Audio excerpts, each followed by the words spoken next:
ধুরন্ধর প্রথম পর্বের আকাশচুম্বী সাফল্যের পর পরিচালক আদিত্য ধর নিয়ে আসছেন বছরের অন্যতম প্রতীক্ষিত সিনেমা ধুরন্ধর 2 ধুরন্ধর দ্য রিভেঞ্জ। সম্প্রতি মুক্তি পেয়েছে এর 3 মিনিট 25 সেকেন্ডের বিধ্বংসী অফিসিয়াল ট্রেলার। কিন্তু এই সিনেমাটি কি শুধুই ফিকশন, নাকি এর আড়ালে লুকিয়ে আছে 2012 থেকে 2017 সালের করাচির কুখ্যাত অপারেশন লিয়ারির সত্য ঘটনা?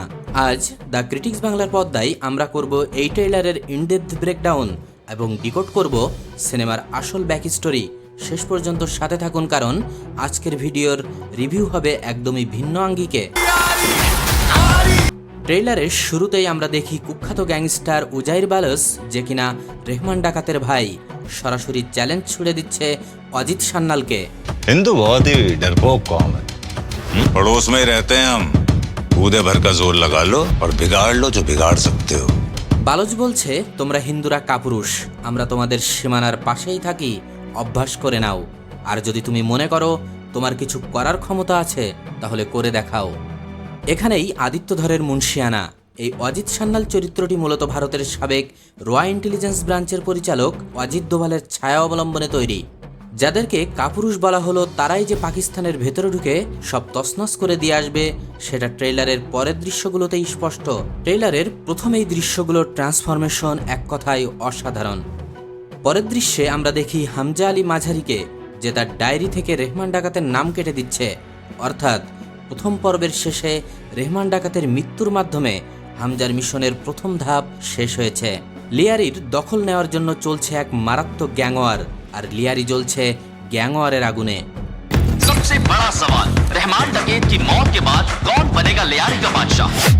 এবার আসা যাক ট্রেইলারের সবচেয়ে বড় চমকে, রণবীর সিং এর নতুন লুক। এখানে তাকে পরিচয় করিয়ে দেওয়া হয় জাসকিরাত সিং রানগি হিসাবে। ট্রেইলারের কিছু পরে আমরা দেখি এক ভীত সন্ত্রস্ত তরুণ, কিন্তু ঠিক পরের দৃশ্যে সেই একই মানুষ পরিণত হয় এক বিস্ট মুড কিলিং মেশিনে। কিন্তু কিভাবে? এর পেছনে আছে ভয়ঙ্কর এক ব্যাক স্টোরি। জাসকিরাতের এই ভয়ের দৃশ্যটি আসলে তার জীবনের সবচেয়ে ট্র্যাজিক মুহূর্ত।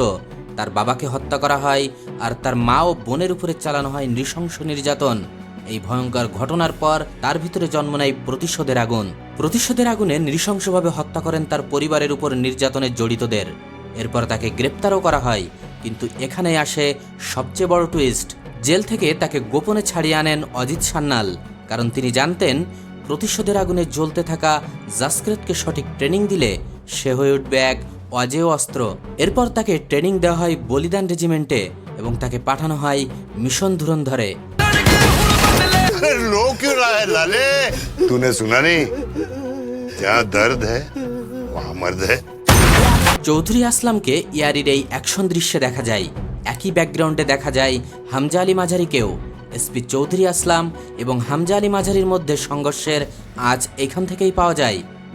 কিন্তু এসপি আসলাম সেখান থেকে হয়তো পালিয়ে যেতে সক্ষম হন, কারণ করাচির এই লিজেন্ডারি পুলিশ অফিসার এক আত্মঘাতী গাড়ি বোমা হামলায় মারা গিয়েছিলেন।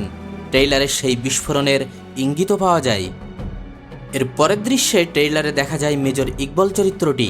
এই চরিত্রটি অনুপ্রাণিত ইলিয়াস কাশ্মীরি থেকে, যার নাম জড়িয়ে আছে 2008 সালে মুম্বাই অ্যাটাক্সের সাথে। তিনি পাকিস্তান আর্মির 313 ব্রিগেডের কমান্ডার ছিলেন। हिंदुस्तानी काफिर का सर काटकर मुशर्रफ के दस्तरखान पर रखा था मेजर इकबाल ने।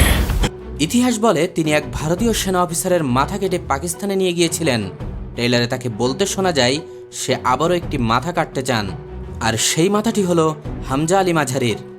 তাকে বলতে শোনা যায় মাথাটি কেটে তিনি মোশাররফের দরবারে নিয়ে গিয়েছিলেন। এই মোশাররফ বলতে তিনি বুঝিয়েছেন পাকিস্তানের 2001 থেকে 2008 সাল পর্যন্ত ক্ষমতায় থাকা প্রেসিডেন্ট পারভেজ মোশাররফকে। ইয়ালিনা কারোর দিকে বন্দুক তাক করেছে, সম্ভবত সে হামজার আসল পরিচয় এই সময়ে জেনে যায়। এরপর হামজার রিয়াকশন ছিল এটা। এরপর ট্রেইলারে দেখা যায় পাকিস্তানের ক্ষমতার পালাবদলের দৃশ্য। 2013 সালে পাকিস্তানের প্রধানমন্ত্রী হন নওয়াজ শরীফ। এই সময়টাতে হামজাকে দেখা যায় উৎসবের মধ্যে উদযাপন করতে, যা পাকিস্তানের রাজনৈতিক অস্থিরতাকেই তুলে ধরেছে। हौसला ईंधन बदला। হসলা ইন্ধন বদলা, অর্থাৎ সাহস, জ্বালানি আর প্রতিশোধ। ট্রেইলারের এই দৃশ্যে হামজাকে দেখা যায় পাকিস্তানি আর্মির সাথে। সম্ভবত সে মেজর ইকবলকে মারতে যাচ্ছে। পাকিস্তান আর্মি হামজাকে সাথে নেওয়ার কারণ হলো মেজর ইকবল জঙ্গি গোষ্ঠী আল কায়দার সাথে জড়িয়েছিলেন এবং পাকিস্তান আর্মি তাকে গাদ্দার হিসেবে অভিহিত করে।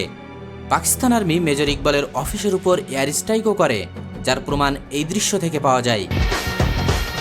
কাহিনীর ব্রেকডাউন থেকে আমরা এটুকু আজ করতেই পারি, হামজা অর্থাৎ জাসকিরতের অতীতের গল্পের সাথে লিয়ারির গ্যাং ওয়ারের শেষটাও দেখা যাবে ধুরন্ধর দ্য রিভেঞ্জে। पाकिस्तान का मुस्तकबिल अब हिंदुस्तान तय करेगा। হ্যান্ড টু হ্যান্ড কমব্যাট, দুর্দান্ত ভিএফএক্স এবং নিখুঁত কালার গ্রেডিং সবকিছুই টপ নচ। বিশেষ করে হামজার পোশাকের বিবর্তন তার ক্ষমতার পরিবর্তনের কথা বলে। যখন সে সাধারণ গুন্ডা, যখন রেহমান ডাকাত মারা যায়, আর যখন পুরো লিয়ারি তার দখলে। প্রতিটি পর্যায়ে তার লুকের সাথে ড্রেজাবের নিখুঁত পরিবর্তন, নিখুঁত ডিটেইলিং, এক কথাই টপ নচ। শোনা যাচ্ছে সিনেমাটিতে ইয়ামিধরের একটি ক্যামিও থাকতে পারে, এছাড়াও থাকতে পারে আরও কিছু বড় সারপ্রাইজ। সবকিছু মিলিয়ে এক কমপ্লিট প্যাকেজ ধুরন্ধর দ্য রিভেঞ্জ। যে কোনো স্পাই ইউনিভার্সকে এই লেভেলে পৌঁছানো ভবিষ্যতে যে অনেক চ্যালেঞ্জ ফেস করতে হবে সেটা বলাই যায়। আর 19 মার্চ টক্সিকের রিলিজ ডেট পিছিয়ে যাওয়ায় বক্স অফিসে প্রায় ফাঁকা মাঠে এই সুযোগে ধুরন্ধর 2, ধুরন্ধর দ্য রিভেঞ্জ সব রেকর্ড তছনছ করে ফেলবে। কমেন্টে জানাতে পারেন আপনার মতামত। ভিডিও ভালো লাগলে লাইক ও সাবস্ক্রাইব করতে ভুলবেন না।